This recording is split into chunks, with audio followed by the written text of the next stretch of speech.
Lansia di Banyuasin sebanyak 854 telah menjalani vaksinasi COVID-19 oleh pemerintah Kabupaten Banyuasin. Sebagian di antaranya kini telah menjalani vaksinasi dosis kedua. Dari proses vaksinasi ini, Pemkab Banyuasin belum menemukan kasus berbahaya bagi lansia. Dokter Puskesmas Sembawa yang bertugas melakukan kontrol penerima vaksin menerangkan jika kasus pasca vaksin sangat minim, apalagi yang bersifat fatal. Hanya saja sebagian penerima vaksin lansia kerap mengeluhkan pegal dan kesemutan di bagian lengan usai divaksin.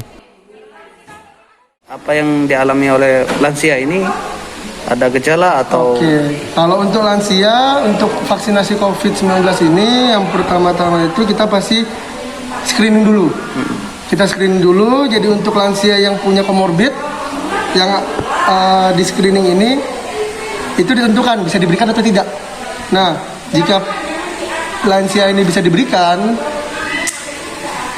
itu langsung kita suntik, dan memang setiap tindakan kedokteran itu ada keluhan. Tapi yang sudah dilakukan di puskesmas, untuk desa kita baru kali ini, tapi untuk yang di puskesmas itu udah lumayan. Untuk penyuntikan lansia itu tidak ada keluhan. Program vaksinasi bagi lansia di Banyuasin dilakukan setelah tim medis dan pelayanan publik selesai dilakukan vaksinasi, sehingga total penerima vaksin di Banyuasin berjumlah 18.135 orang, yang 13.529 diantaranya sudah menerima vaksin dosis kedua. Sulaiman, PAL TV.